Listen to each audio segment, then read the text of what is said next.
किशनगंज के एसडीपीओ गौतम कुमार की लीला अपरंपार है। जी हाँ, मैं ऐसा क्यों कह रहा हूं?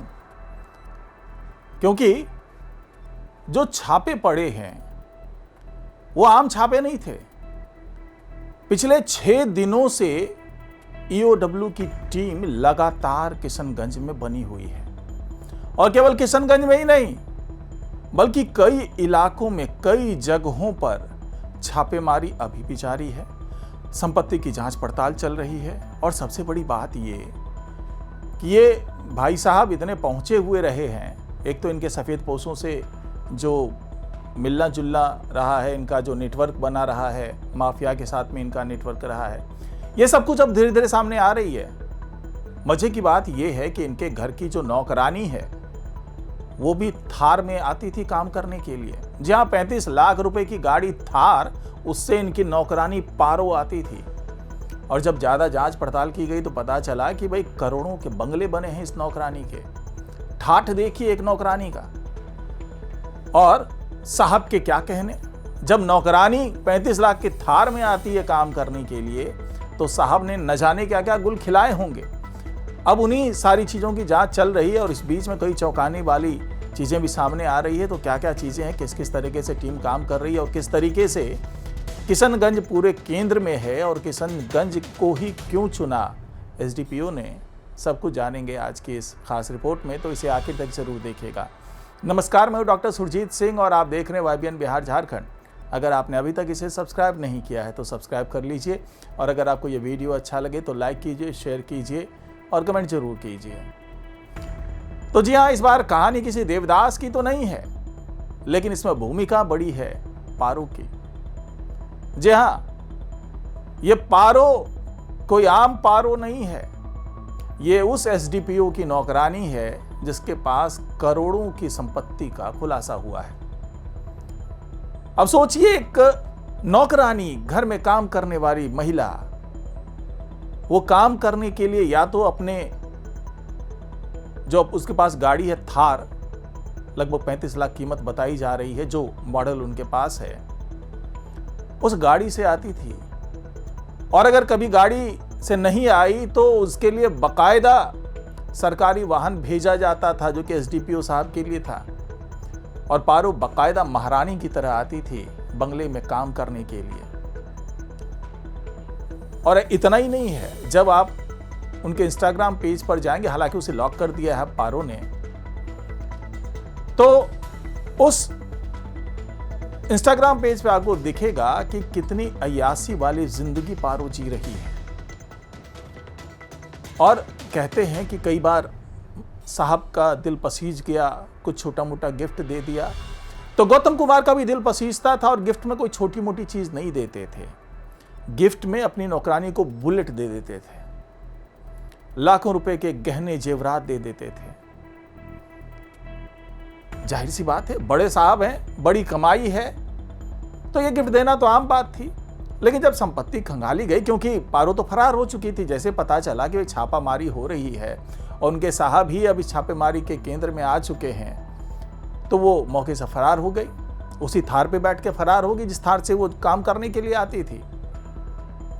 लेकिन जब उसकी संपत्ति का खुलासा हुआ तो पता चला कि भाई पश्चिम बंगाल के मालदा इलाके में, जो दिनाजपुर के पास का इलाका है, उस मालदा के इलाके में 1 करोड़ का तो बंगला है केवल, और वहां पे सारी आधुनिक सुख सुविधाएं मौजूद है।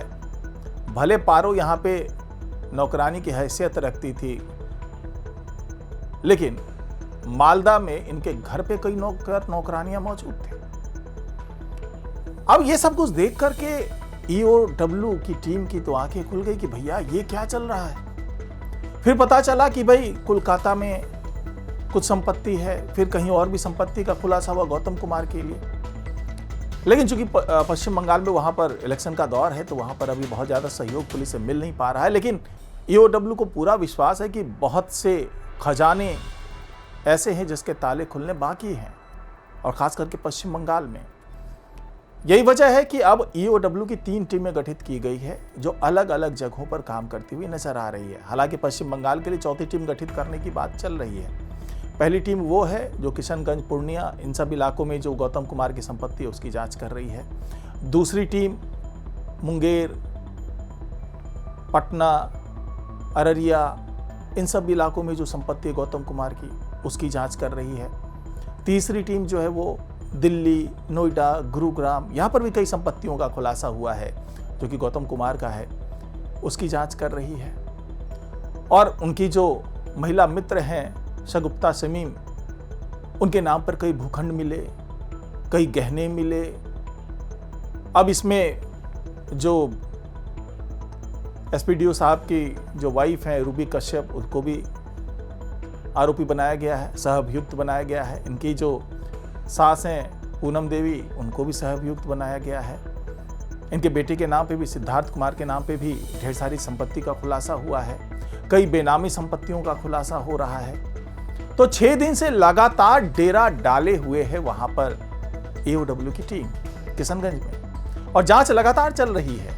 और जांच में तो ऐसे से खुलासे हो रहे हैं, तमाम माफियाओं से मिलीभगत की बात तो पता चली है, चाहे वो कोयला माफिया हो, शराब माफिया हो, या फिर जो इन आउट करने वाले होते हैं सीमा पे, उन माफियाओं के साथ में, सुपारी माफिया के साथ में, इन सब के साथ में इनकी बड़ी अच्छी बॉन्डिंग है और जमकर के कमाई हो रही है। और जिस तरीके से अब मालदा और तमाम जगहों से इनका कनेक्शन मिल रहा है, पश्चिम बंगाल से कनेक्शन मिल रहा है, तो ये कहना गलत नहीं होगा कि ये जो घुसपैठ वाली तमाम घटनाएं हो रही है किशनगंज के माध्यम से, जो तमाम राष्ट्र विरोधी गतिविधियां चल रही है, उसमें भी इनका हाथ कहीं ना कहीं हो सकता है। क्योंकि माफियाओं के साथ मिलीभगत की बात जो चल रही थी उसका खुलासा हो चुका है। अब इस दौरान एक और खुलासा हुआ है कि जो एनडीए का एक घटक दल है, उसके एक विधायक हैं, उनके साथ इनका बड़ा नजदीकी संबंध है। कई जगहों पर पार्टनरशिप है, कुछ जगहों पर साथ मिलकर के दोनों काम करते हुए नजर आए हैं। तो सोचिए कि पुलिस की आड़ में पुलिस के एक बड़े अधिकारी क्या क्या गुल खिला रहे हैं। यह तो खुलासा होना तब शुरू हुआ जब अमित शाह यहां पर आते हैं सीमांचल इलाके में और यहां पर जांच पड़ताल करवाने की बात करते हैं। खुफिया ब्यूरो जो भी हैं उनको काम पे लगाते, तमाम केंद्रीय एजेंसी काम पे लगती है, और तब जाकर के ये परतें खुलनी शुरू हो जाती है। फिलहाल तो गौतम कुमार को यहां से हटा दिया गया है, निलंबित कर दिया गया है, लेकिन जो खुलासे हो रहे हैं उससे ये शक गहराने लगा है कि क्या केवल यही एक अधिकारी है सीमांचल इलाके में जो इस तरह की चीजें कर रहे हैं। सहरसा में भी एक दूसरे अधिकारी विकास कुमार है, उन पर भी ये तमाम चीजें चल रही है। और ये माना जा रहा है कि जो सीमांचल के तमाम जिले हैं जहां के बारे में अमित शाह बता करके गए हैं कि इन पर खास तौर से निगरानी कीजिए और जो भी इस तरह की चीज़ों में संलिप्त है उन लोगों को आप पिन पॉइंट कीजिए और कार्रवाई कीजिए सीधे सीधे। तो वो तमाम जिले, चाहे सीतामढ़ी हो, मधुबनी हो, अररिया हो, किशनगंज हो, कटिहार हो, पूर्णिया हो, सुपौल हो, पश्चिम चंपारण हो, मोतिहारी हो, पूर्वी चंपारण हो, सब जगह पर इस तरह की चीज़ें अब एक एक करके चीज़ें निकलनी शुरू हो चुकी है कि कैसे कैसे अवैध कारोबार चल रहा था, राष्ट्र विरोधी गतिविधियाँ चल रही थी, और हर जो गतिविधियां है उसके सेंटर में कहीं ना कहीं किशनगंज दिखता ही है। तो क्या ये केवल संयोग है कि इसी किशनगंज के एसडीपीओ गौतम कुमार बने हुए जिनके पास इतनी अकूत संपत्ति मिली है, या फिर यह सब कुछ एक साजिश के तहत चल रहा है और उस साजिश का एक बड़ा मोहरा खुद गौतम कुमार है? और भी कई लोग हो सकते हैं, कई सफ़ेदपोश हो सकते हैं, जो कि जांच पड़ताल के दौरान कई सफ़ेदपोशों के भी नाम सामने आए हैं जिनके साथ इसकी मिलीभगत है, कई माफियाओं के नाम सामने आए जिनके साथ इनकी मिलीभगत है। तो आने वाले दिनों में हो सकता है कि बड़ा खुलासा हो जिससे पता चले कि कैसे पुलिस के साए के तले ये सब कुछ चल रहा है। केवल अवैध कारोबार नहीं, अवैध धंधा नहीं, कोई माफियागिरी केवल नहीं, बल्कि यहाँ पर राष्ट्र विरोधी गतिविधियाँ चल रही है। और यही वजह है कि किशनगंज जो ये तमाम गतिविधियों का केंद्र बना हुआ है, क्योंकि यहाँ पर पूरी तरीके से पुलिस संरक्षण मिल रहा था। तो आने वाले दिनों में पता चलेगा, क्योंकि तमाम जो छापामारी की कार्रवाई है अभी भी चल रही है, सब जगहों पर टीम पहुँच रही है और खुलासा कर रही है कि और क्या क्या चीज़ें हो सकती हैं। तो फिलहाल आज की रिपोर्ट में इतना ही। नमस्कार।